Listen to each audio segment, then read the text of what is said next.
Welcome back to the Law and Crime Network. I'm Carissa Kranz, your host, and we are live in the courtroom, live on Sirius XM Radio, channel 109, and live in the courtroom for the Shaun Harrison trial, the case out of Boston, where a reverend is accused of shooting a student that he mentored execution style for a drug deal gone bad. With me is defense attorney Andell Brown, criminal defense attorney. Andell, thank you for joining us. Pleasure, Carissa. So right now, for those of you listening in and those of you watching, the jurors look like they're about to be reseated after viewing the crime scene, the place where the Reverend allegedly, remember, he says it's not me, I'm just the Rev, but the place where the Reverend allegedly shot the student that he mentored in the back of his head, execution style, and the student is in court saying that's him. What do you make of the jurors being taken to the scene where this alleged intent to murder happened? I think it always helps to have jurors actually see the scene and get a real feel for the things that are being talked about in court. Where were the cameras that we're talking about? What type of area is it? Is it secluded? Is it a busy area? Is it the type of area you would take someone if you didn't want someone to see you? So I think those things matter. Prosecutors like to do it. Defense attorneys sometimes like to do it. It adds context to the testimony that they're hearing. And how often do you see this happen in a case that a murder was not actually executed? I mean, remember, this is an intent to murder case.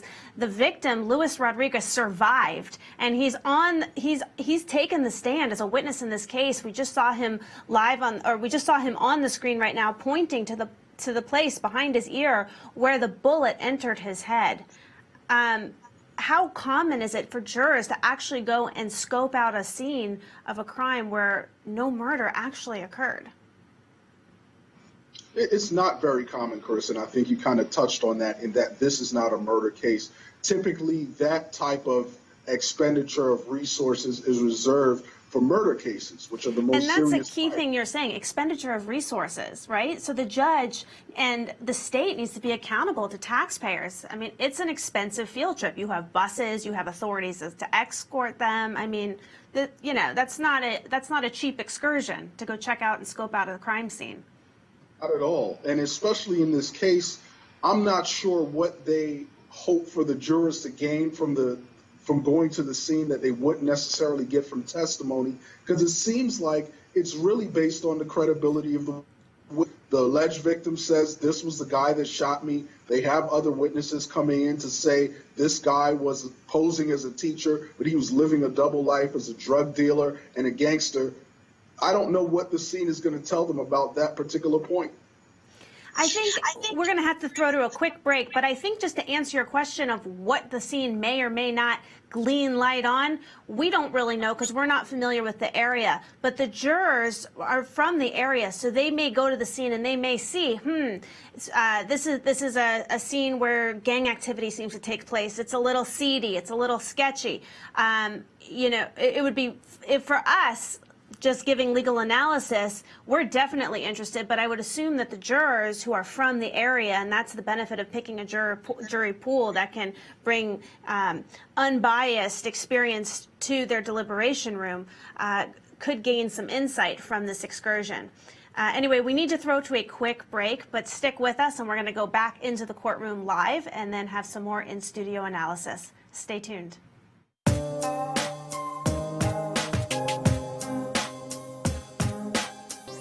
Welcome back to the Law and Crime Network. I'm your host, Carissa Kranz, and we are live in the courtroom in the Shaun Harrison case, and a special welcome to our Sirius XM radios. I don't want to take much of your time because we have a live feed in the courtroom that we need to jump back to, but real quick, this is a crazy case out of Boston. A pastor, a reverend, a headmaster of a high school is accused of shooting a student in the back of his head, execution style, for a drug deal gone bad. Remember, this is a reverend who has a reputation of being an anti-gun, anti-violence activist in the community. And now we are learning that he is actually soliciting students, enlisting students that he's mentoring to help him sell drugs and using them to do his dirty work, specifically commit violence to other students, the victim in this case, Luis Rodriguez, for drug sales being down. Let's listen in to this new witness that just took the stand.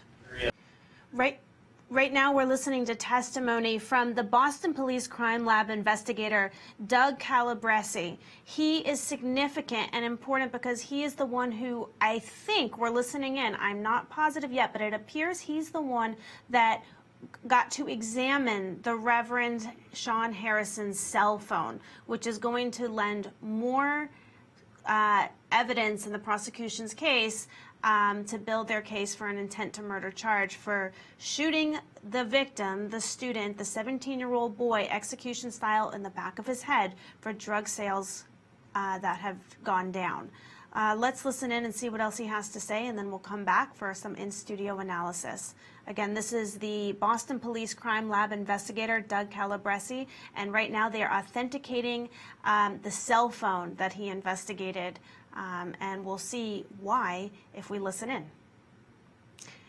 Okay, it looks like they're still authenticating it. For those of you listening in on Sirius Radio right now, it's quiet on screen. He's reviewing some papers. No real testimony yet that seems to be lending any insight into the case. But for those of you just joining us, we are live in the courtroom. We have a live feed. We are live on the network, Law&Crime, and we are live on Sirius XM Radio. I'm your host, Carissa Kranz, and we are on channel 109. This case we are following right now is a case out of Boston. Shaun Harrison is a Boston pastor standing trial for shooting a 17-year-old boy he mentored in the back of his head. Execution style on March 3rd, 2015. The young man survived and is testifying right now, or testifying in this trial and showing them who the perpetrator is. And he is pointing to and identifying in the courtroom the defendant, Shaun Harrison. With me is criminal defense attorney Andell Brown. Andell, how powerful is it to have the victim on the stand and point to the defendant and say, that's him, he did it? How do you recover from that as a defense attorney? It is extremely powerful, as you know, Carissa. In most cases where it is actually a murder, that person is not there to tell their story, but we do have a living victim who survived to say, this is the person that did it to me. As a defense attorney looking at this particular case, you have to be able to damage the credibility of that person, or to be able to go after their ability to recall or to actually observe what they say they saw. In this case, the alleged victim was involved in criminal activity himself. He was using marijuana. He was under the influence of drugs at the time. And there seems to be a whole lot going on here. We've all heard the saying, there's no honor amongst thieves, and I would presume that it extends to drug dealers as well. And I think you bring up a really interesting point here, because it's not just the fact that they're bringing in testimony, it's the fact that all the testimony, the victim and the defendant and all the witnesses, none of them are saintly, even though we're talking about a pastor who wants to have more religion in schools. All of them are involved in criminal activity. All of them have issues with credibility. All of that the jury is going to have to consider in their character evaluation of every witness and how credible their testimony is or isn't. I completely think that what you just said carries a lot of weight in this case, because we really don't know who to believe. And the video evidence is usually the best evidence, but the video evidence isn't very clear. Did you see the video? I saw the video. The video doesn't really tell us a whole lot. It's grainy, it's dark, it's not clear who we're looking at in those videos. The only person that can tell us who's in the video is the alleged victim. This case all hinges on whether or not you believe the witnesses that the prosecution brings forth. If you believe them, you convict. If you don't, it's a not guilty. And that's really what this case boils down to. Right. And so for those of you just listening in and not watching the screen, we're watching the video right now of the execution style shooting. And you can see the student shot in the back of his head, and then the alleged reverend, the pastor, is turning around and running away. And I say alleged because the video really isn't clear. Another video that we have to analyze that we can put up on screen is the one that happened earlier that day in the high school. Earlier that day, there was a fight in the school, and apparently, as you just saw, the victim was shoved down onto the floor by another student. And testimony is revealing that that attack was orchestrated and under the direction of the Reverend Shaun Harrison. He was soliciting other students to do his dirty work because of decreased weed sales. What do you make of this video, and how powerful is it? Or do you think it's just a coincidence that this happened on the same day? Well, I think you have to take something like this very seriously. But I look at this video and I kind of look at the whole case. As a defense attorney, I would say that this looks like other people have issues with the alleged victim other than this accused pastor, this accused teacher, this dean of the school. If we take a step back and think about it, what we're saying is that all of the people who had a problem with this kid, the people who wanted to fight with him, the people who wanted to beat him up, now he gets shot and they're pointing their finger at the pastor. All of these kids have admitted in some form or fashion to be involved in illegal activity, to be involved in drug activity, possibly gang activity, and they're saying the pastor is the one who did it. He's the only one that's saying, I'm not involved in any illegal activity. I haven't done anything illegal. All I've done is try to keep kids out of trouble and keep guns off the street. So you bring up an interesting point, right? So all of these witnesses are taking the stand and they are admitting that they're involved in illegal activity and crimes. What are the chances that charges could be brought against them? Well, obviously, they've worked out some sort of deal with the prosecutor where they're going to have immunity. And that's another thing to look at from the side of the defense, saying, what are these guys getting out of it? They're getting the opportunity to come in here and testify and not be held accountable for their crimes. Why is that? Right. That's because the prosecution wants to win. And they'll allow these guys to get away with other crimes as long as they can help the prosecution win a conviction on this case. Right. So flipping witnesses is a common thing in trials where many fingers can be pointed, and those that want to face a lesser charge or maybe get a plea bargain out of it will start flipping on other witnesses and give up testimony in exchange for immunity. That's a common thing. So that's a good point. For those of you just joining us now, right now we have a live feed in the courtroom. Looks like the judge was instructing the courtroom a minute ago. This is the case out of Boston. Shaun Harrison is standing trial for intent to murder a student that he mentored back in 2015 for shooting the student in the back of the head, execution style, for drug sales being down. The pastor stood for anti-gang violence, anti-gun violence. He was an upstanding member of the community, supposedly, but now we're learning he lived a double life. He was a Jekyll and Hyde type character. And we're learning about his double life of being involved in a drug ring, having access to guns and ammunition, and basically not being the person that he wanted us all to believe he is. But again, he's standing trial, so we don't have a conviction yet, and we don't know what's going to happen and how the jurors are deliberating or downloading all this evidence. We're not in deliberations yet. Right now, the jurors just went to the crime scene to go investigate it themselves and have just come back into court. And right now, we have a witness on the stand. It's a Boston Police Crime Lab investigator.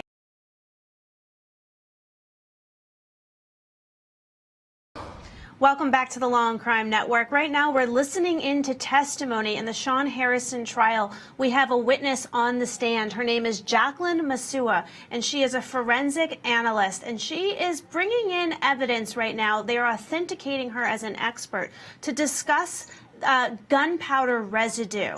With me, defense attorney Andell Brown.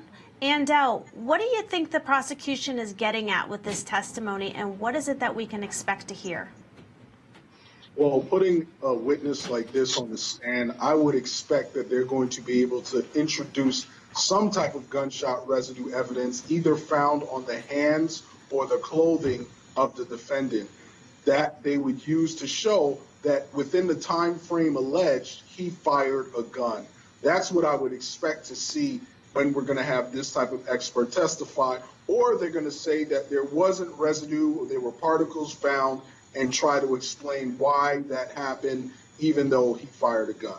Right, that's about what would make sense, and hopefully, if I were the prosecution as a former prosecutor, I would be wanting to bring in evidence to say, you know, we found the residue on his clothes, on the pastor's clothes. Sometimes these cases are built on circumstantial evidence, but in this case, we have the victim, right? The victim who said he did it. How strong? You've been following this case now for a few days. How strong is the prosecution's case, and do you think that defense can come back from a victim that survived a shooting and is pointing out in the courtroom, pointing out he did it? I think the prosecution's case is strong, but I think on the defense side, it's definitely winnable. I think they have an argument. I haven't seen the prosecution provide that piece of evidence that I would say is a smoking gun, that there's probably no so coming to speak, back right? We have the forensic analyst right now talking about gunpowder. Yeah, I'm waiting to see that. If the forensic, if they come back with some gunshot residue on his person or his clothing, that's going to be tough for the defense to overcome. Now, do you Other think than that would be a smoking gun? If they come back and say the reverend's clothes, the pastor's clothes had gun residue on it, and they are able to pin it to a time frame of when the shooting occurred, do you think that that's the smoking gun? I think that's absolutely a smoking gun. The defense is going to have a really tough time if that turns out to be true. Well, let's see, because right now they're introducing evidence in the courtroom. For those of you just listening in, they're introducing gloves right now. So let's listen into the courtroom live and see if there's any evidence on those gloves that link the reverend, the pastor, to actually pulling the trigger of the gun.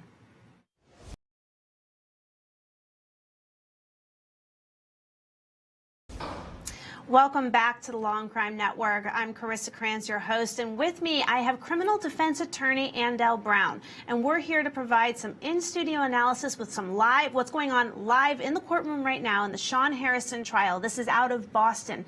The case where a reverend allegedly shot with the intent to kill a student that he mentored for a drug deal and drug sales gone bad. The reverend was leading a double life, allegedly, being an upstanding citizen of society, advocating against gun violence and drugs during the day. Well, and now we're hearing he was in school, at a high school, soliciting the students he mentored to actually help him sell drugs and commit violence. Andell, you know, this is a really interesting case with a lot of layers. And right now on the stand, for those of you listening in, you don't see, the prosecution is admitting evidence for a witness who's a forensic analyst, and her job is to collect gunshot residue and link it to who may have committed the crime. What do you make out of what's being admitted right now into the courtroom? Well, so far, Carissa, what we've seen are the clothing that apparently belonged to the victim, Luis Rodriguez here, and I'm sure she's looking. Right. Okay. I think we're having a bit of an audio problem. What Andell is trying to say is that this is the clothing of the victim that is being admitted into evidence by the prosecution for Jacqueline Masua, the forensic analyst, who is being authenticated as the expert to lend some testimony on whether or not it's important. If Andell, if we don't have an audio problem, we can jump back to you and you can continue to. Okay, can you hear me now? Yes, I can hear you now. Okay, great. Yeah, the forensic analyst is just looking at the physical evidence from the scene. It looks like these items were collected from the hospital off of Mr. Rodriguez, the alleged victim in this case.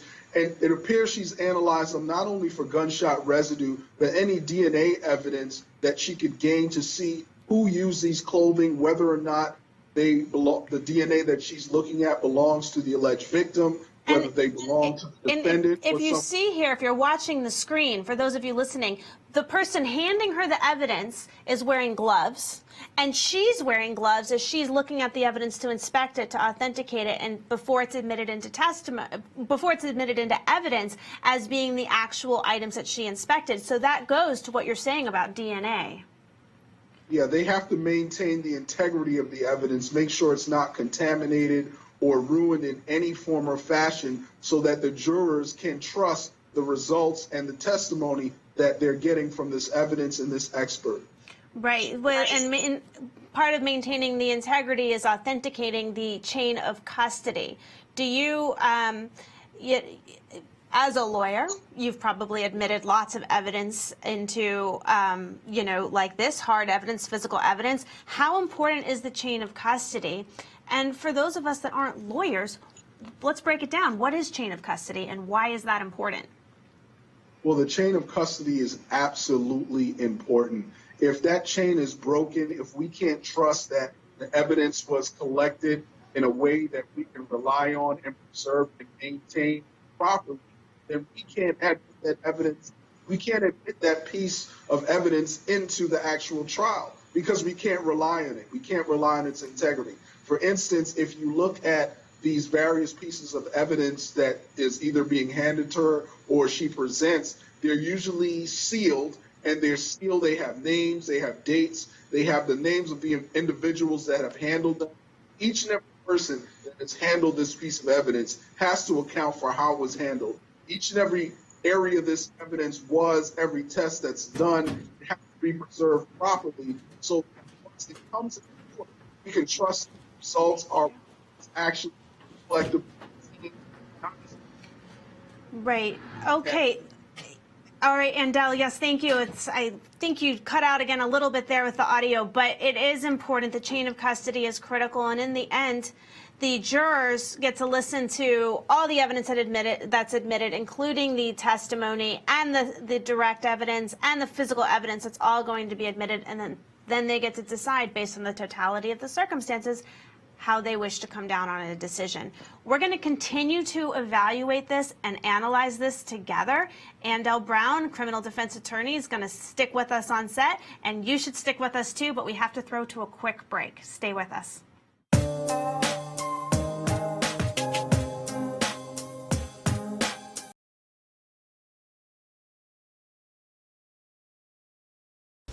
Thank you, Anthony. And yes, that's true. He's facing all of those charges, and he pled not guilty to all of them. He says, "It's not me. I didn't do it. I'm the Rev."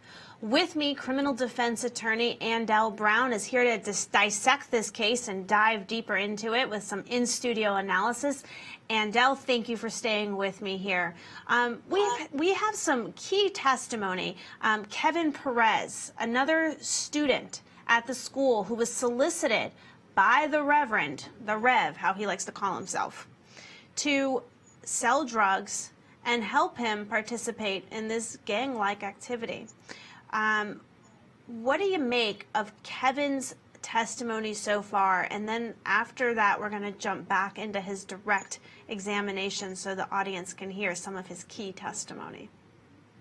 Kevin's testimony is bad for the Rev, as they call him, if you believe Kevin. One of the things that the defense attorneys got Kevin to admit is that he's given testimony previously that wasn't truthful. He didn't mention when he first spoke to police that the Rev asked him to shoot Mr. Rodriguez. He never mentioned it in the grand jury testimony. Would you say he wasn't truthful or he didn't remember? Because no, he said he wasn't truthful. He actually got him to admit that at times he wasn't truthful in what he testified to. And I think that's a big deal if that's one of the state's star witnesses to this crime, is that, the defense has shown that he's someone that, at least in some instances, should not be believed. So you're a true criminal defense attorney. I'm a former prosecutor, and I would say I would totally disagree with that. Well, look, if the guy says I lied, I mean, there's no way to get around that. I didn't hear I lied. I heard this was 3 years ago. I don't remember. And maybe he didn't come forward in saying certain things right away because he was maybe intimidated. But I didn't hear I lied. I mean, that might be the explanation. But when the defense attorney so that's a criminal defense attorney's narrative. I have to give you credit for that one. He said you weren't truthful. He said yes. And that comes in evidence. And I would absolutely use that and take it to the bank, because if the guy's saying I wasn't forthcoming, I wasn't truthful, I'm going to say, look, we have a bunch of crooks and liars here, and we have a reverend on the other side. Who are we going to believe? the guy that's been helping the community for 55 years, or these kids that are running around selling drugs and beating each other up in school. You're hired. If I were the Rev, I'd hire you because you're throwing in all those mitigating factors. But what about the testimony from the witness that we're going to hear from, that he said, I was there in school and I saw the drugs in his desk. I saw weapons in his desk. He asked me to sell drugs for him. He asked me to attack the victim, Luis Rodriguez, for him. I heard him ask someone else to attack the victim for him. Yes, he's the Reverend, and yes, that comes with a high profile. But what about all this other testimony, including the neighbor we heard from yesterday, who said that she saw drugs and weapons and ammunition in his storage unit and went into his house and it smelled like weed, and she spoke about the foot traffic. So I think that is the toughest part for the defense to overcome. I think that's the evidence that really is hard to refute, because they found guns, ammunition, and drugs in his home. The neighbor's saying there's guns, ammunition, and drugs in his storage unit. Why does a pastor who's anti-guns, anti-drugs, anti-violence have all of these things in his home? I think that's what the prosecution has to hang their hat on. Right. The testimony of these guys that are asking for immunity for this or that, and the prosecution is promising they won't, get into whatever other crimes they committed. I don't think that testimony holds a lot of weight. But if you're going to go with the evidence, it has to be what's at his house, what the neighbor didn't do anything bad to anybody. So we can believe her testimony. I think that's the toughest thing for the defense to overcome. And I can appreciate your defense strategy right now. As I said, I'd hire you. You've done a pretty good job trying to make your case for the Rev, the pastor here. So you just admitted, Andell Brown, criminal defense attorney, with me here to dissect this. You just said this would be really hard for the defense to come back from. And why does a reverend, why does a pastor have guns and ammunition and drugs in his possession? So, as a defense attorney, how do you come back from that? Do you put your defendant on the stand? Do you think the jurors need to hear from him in this case? If this were your case, would you put him on the stand? Well, obviously, that's a decision you make with your client on whether or not you put them on the stand. What would your recommendation be? I would tell them, if in this case, knowing what I know, you have to explain those things. And even though perhaps Massachusetts might have different laws, having guns and ammunition is not illegal. The only thing that's illegal is having marijuana. We have to ask ourselves whether this is marijuana that's in an amount that's for sale, or is this an amount for personal use? If the reverend has an issue with drugs, he should own up to it and tell the jury about it. And, guns are not illegal, but drugs are. But he may have had illegal possession of the guns. You're right. We have the right to bear arms, Second Amendment right. Doesn't mean that he had the right to be in possession of those guns, though. I believe one of the charges was illegal possession of drugs, firearms, and ammunition. So really, I don't have any special circumstances that make it illegal for him to have firearms, whether he has any previous convictions or anything like that. But other than that, I'm not sure what they're basing that on. But in general, that's not a problem. You can have as many guns and ammunition in your home as you want.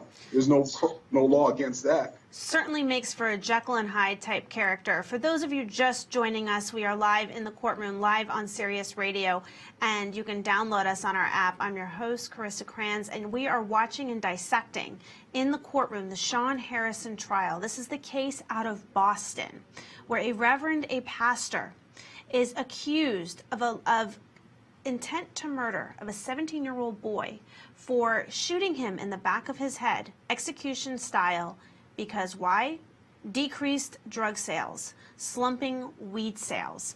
We've listened to testimony for the last few days. The prosecution is still putting on their case. And right now, we're going to listen to some key testimony from Kevin Perez, another student at the high school, a prosecution witness. We're in direct examination right now. And he says some key testimony that's important because it actually puts the reverend in the position of having drugs in his possession, weapons in his possession, and using his position of power to use students that he mentors to actually commit crimes on his behalf. Let's listen in. First.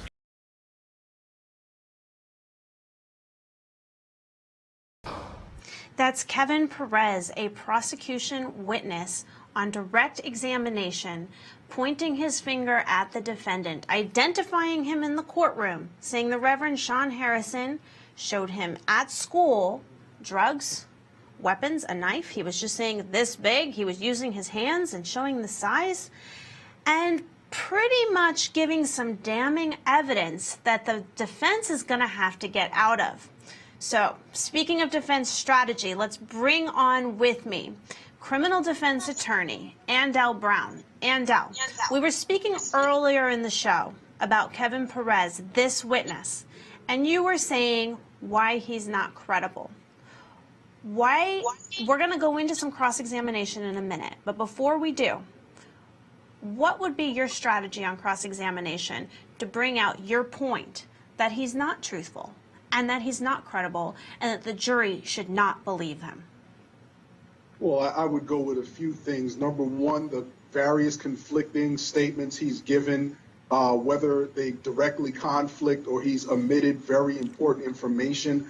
The fact that he says that the defendant told him he wanted him to harm Luis Rodriguez, he never told anyone, didn't go to a cop or anyone like that. And then let's look at this video we just saw. We saw a friend of his attack Luis Rodriguez, and where was Kevin? He was right behind him. He didn't look like he was going in there to help. He looked like he was part of the attack. If you follow the sequence of events, we have Luis Rodriguez attacked by his friend and then later on shot. Yes, I would. Okay. Right. So the video on the screen right now shows him being attacked, and then it has a circle, a yellow circle drawn around the witness on the stand right now, Kevin Perez, and the role that he played, and why his testimony is credible, because it actually shows him there. But, you know, I have to say and disagree with you again, Andell. Please do. Okay. So you're saying that what he said isn't truthful because he didn't report it. But isn't it possible, and not only possible, isn't it reasonable that a student would be afraid or intimidated to report something incriminating against their superior, a position of power, their reverend, someone that is actually also mentoring them while also soliciting them and recruiting them to do bad acts? This is a person of power. I would argue that's not really untruthful as much as it is he's in a compromised position and he doesn't really know what to do. He's a minor. He's a child. He's in high school. And that's a great argument, and I can see why you were such a brilliant prosecutor in your time. And what I would say to that is, what is also reasonable is he's going to protect his friend, his buddy, the guy that's getting in trouble with him, the person we actually saw attack Luis Rodriguez on that video. They're looking out for each other. They're covering for each other. That's what friends do, and that's what's reasonable here. So instead of pointing the finger at the person who actually attacked Luis Rodriguez earlier that very same day, let's point the finger someplace else, a place where we don't have anything other than our word to prove what happened. All they can say is, we say he's told us to sell marijuana. We say he told us that he's going to hurt this guy because he owes him money. But we don't have anything else to corroborate it but these guys' words. And we've heard many instances where their word just didn't stand up, didn't hold water. Well, that is a great narrative and great speculation, counselor. Let's listen in on cross-examination and see if this defense attorney does as well as you would do if you were defending this case. Sure.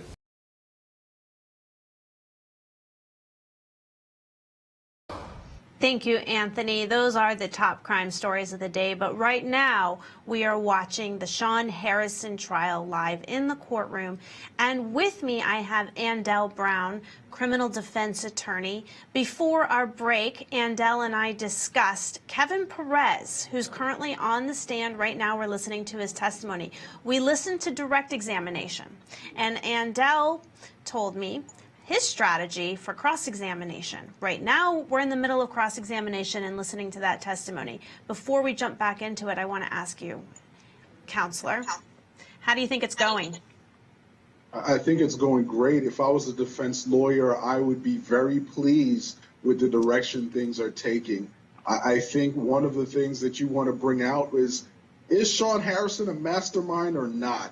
I mean, he's so smart that he has everyone fooled, yet he's so dumb that he's asking a guy that turned him down on selling weed. And then he says, you know what, let me go ahead and ask you to do my dirty work since you've already turned me down. So if I was a defense attorney, I think things would be going great, and I'd be just waiting to lay out the bait so I can get them on closing argument. Okay, so I don't really want to agree with you because I've had a theme in this show of not agreeing with you, but I'm going to say I don't like the fact, if I were the prosecutor in this case and prosecuting this case, I don't like the fact that the witness, Kevin Perez, is getting defensive on cross-examination. The fact that he's getting defensive, Andell, are you still with me? Can we put him back up with me? I want to see his facial expressions. There you go, Andell. I mean, when you see a witness getting defensive and kind of sarcastic, I do think it takes away from their credibility. So I don't want to agree with you. Let me just make that clear. But I am going to agree that this witness is losing a little bit of credibility on cross-examination. What do you make of his overall? Do you see what I see, his overall demeanor on the stand? Because remember, not everyone sees what we see. We do have radio listeners. So I see, you know, his facial expressions. His eyes are kind of rolling. He seems kind of like ready to fight, but he's on the stand. So he's got his suit on, but he's ready to go, and he doesn't like being challenged. That's what I see. He doesn't like being challenged. And, you know, jurors absolutely, like most people, they do not like smart alecky people, the people that seem to want to be sarcastic and arrogant on the stand. They want to fight over things that really aren't fights. The judge had to step in to get him to answer a question. So I think you're absolutely right. It takes away from what they're really there to talk about, which is their testimony. And I know that you always prepared your witnesses and told them that, you know, that's not something they want to do on the stand. But unfortunately, it doesn't look like he heard that part, or maybe his prosecutor in this case didn't let him know that. Well, they could always take a break and, you know, have a talk with their witness or do a sidebar and ask for a break. But in this case, you're right. He is smart alecky. He is a little sarcastic. And we're on cross-examination of Kevin Perez. This is the Shaun Harrison trial out of Boston, March 2015 case where the pastor is accused of shooting with the intent to kill, execution style, a student that he mentored in the back of his head for decreased weed sales. Let's go back into the courtroom and listen to this witness, Kevin Perez, on cross-examination and see how he holds up, and we'll come back to some studio analysis. Andell, stick with me if you can.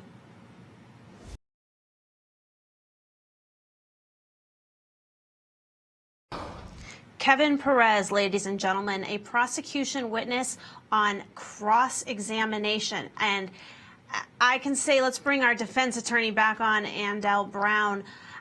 This is not going well on cross-examination. For the viewers that are just listening and not actually viewing that screen, what I just witnessed right there is Kevin Perez, the witness. He's getting defensive. He's starting to speak ghetto speak of, may you repeat yourself, but come again type of language. He's leaning back in his chair and crossing his arms and being, all closed off. Body language speaks volumes. What do you make of this cross-examination? Successful or not? Successful for the defense thus far. I mean, he's showing himself to be the choir boy that, I thought he would show himself to be in cross-examination. Of course, I myself am using a bit of sarcasm. I think his defensive posture, his argumentative posture, his at times lack of respect for the attorney, for the court, for the reverence of being in a courtroom, I think are beginning to show through when he's folding his arms, when he's sighing, when he appears to be rolling his eyes. It doesn't seem like he's taking this seriously. It doesn't seem like he understands that these people are just here to do their job, and he's fighting as if he's personally being attacked because he's being asked about what he testified to earlier. He does not like the fact. We're going to have to go to a quick break, but after this break, we're going to come back to this testimony. We'll continue to analyze this together, so stay with us.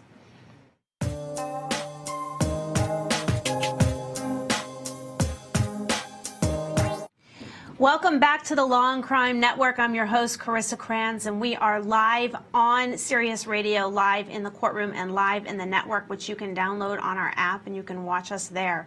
We are covering the Shaun Harrison trial out of Boston, a case where a reverend, a pastor, a headmaster of a high school, an English high school, is accused of intent to murder a student that he mentored. The reason? A drug deal gone bad, low weed sales, a reverend holding himself out to be a man of conviction, and now he might be convicted.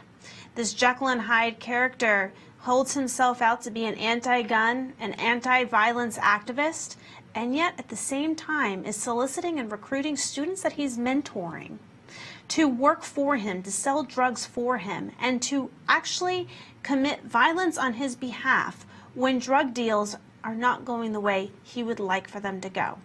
Right now we are listening to cross-examination of Kevin Perez, another student at the school who is a prosecution witness, but he gave a strong case for the prosecution, but on cross-examination seems to be not going so well. Criminal defense attorney Andell Brown is with me, and right before we went to the break, we were analyzing this testimony, and Andell was saying, Andell, you're still with me. There you are.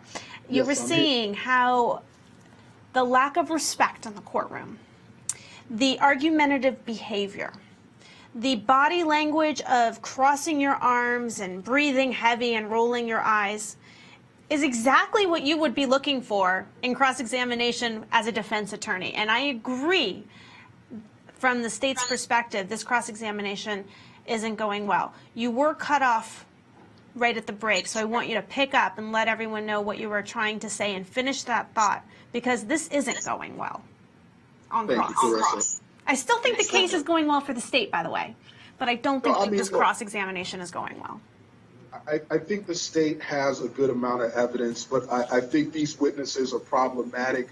I'm not sure that they're helping the state's case, particularly this witness. I think the things he's saying they just don't really make sense along the lines of him being the defendant, Rev, being a mastermind and saying these dumb statements. But even further, his demeanor, his attitude, the mindset, the way he walks through the court, the way he carries himself seems to be as if he's a street guy, as if he's the gangster, as if he's the type of person that engages in illicit, illegal activities, and he's the type of person to play fast and loose with the truth for his own benefit. And that's what I would be arguing if I was on the defense side in this case. I would argue that he has every reason to not be true.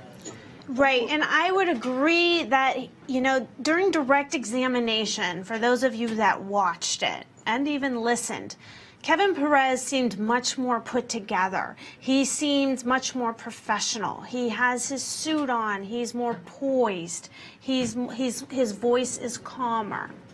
And then we go to cross-examination, and just like the pastor is a Jekyll and Hyde type character, this witness is almost a Jekyll and Hyde type character.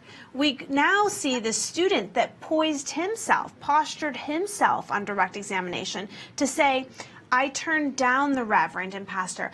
I refused to sell drugs. I refused to hurt the victim with my own hands. I'm an upstanding person. I didn't partake in these criminal activities.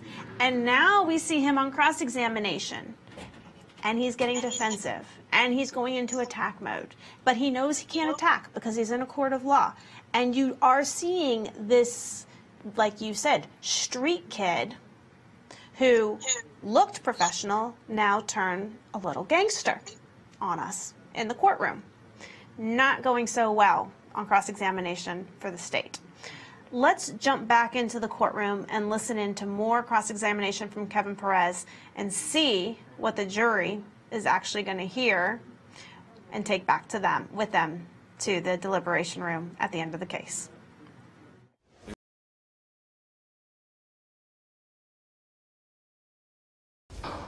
Thank you, Anthony. Those are the top crime stories of the day. But now we're watching our main trial, the Shaun Harrison trial. And this is a Boston case where a reverend, a pastor, a headmaster is standing trial for intent to murder of a student that he mentored in a high school.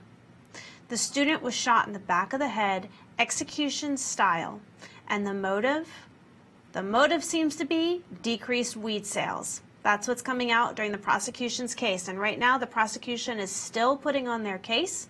We just heard before the break from Kevin Perez on cross-examination.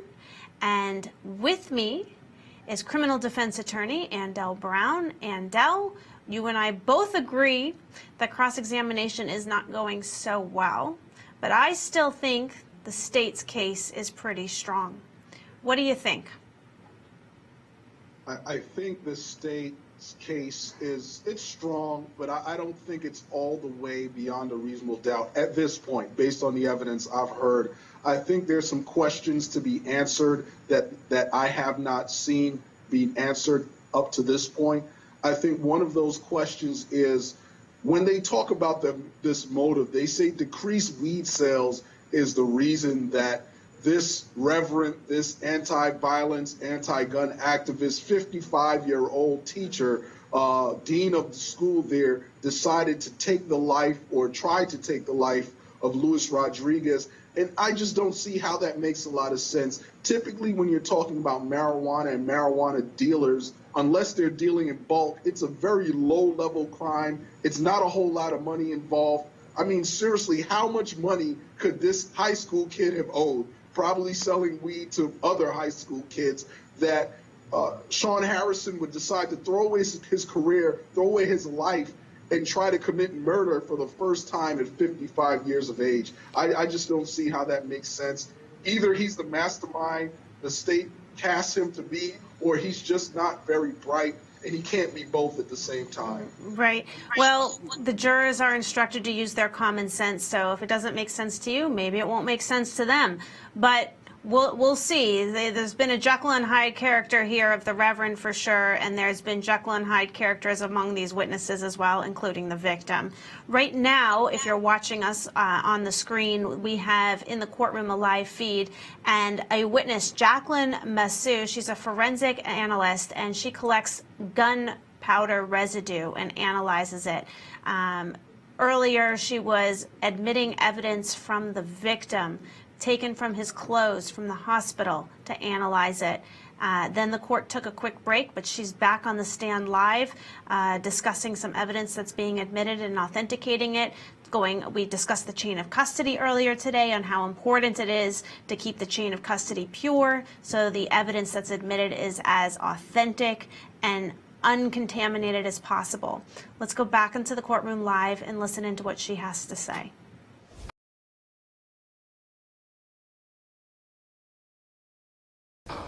Welcome back, ladies and gentlemen. That is Jacqueline Massou on the stand. She is a forensic analyst, and she collects gun residue powder. She is identifying articles of clothing in bags, in evidence, saying what she evaluated and took DNA swabs of. She's explaining it. It seems a little mundane. It seems a little repetitive, but it's important, right? Everything's important. Everything is evidence, and the steps to admit it into evidence and to discuss it and to prove that chain of custody is essential to know that what we're relying on as evidence is actually truthful and as complete as possible. With me, Andell Brown, criminal defense attorney. We haven't heard anything critical from this witness yet, Jacqueline Masua. But what do you anticipate we're going to hear, and why is what all going through the motions of what she's going through right now on the stand important? I think it's important to establish a foundation for the forensic evidence and how it was collected. I think a lot of what she's gone through is the victim's clothing and personal items and other things like that. I think she's trying to establish what exactly happened, where the gunshot residue was, and the positioning of those items, what they show. What I would hope she's up there to prove for the prosecution's sake is that they can relate some of this gunshot residue or the DNA back to the defendant in this case, Mr. Harrison, Rev, as they've been calling him, that she's going to be able to tie those two together, because that will be the scope of evidence involved in making. Right, so that would be the smoking gun evidence, like you just said, that they've been waiting for. I lost you a little bit of the audio in my ear. I'm not sure if the listeners and viewers lost you as well on that final thought. But I do think there is enough other evidence to prove this case beyond any and all reasonable doubt. But then again, we haven't heard the defense case yet. Prosecution's still putting on their case.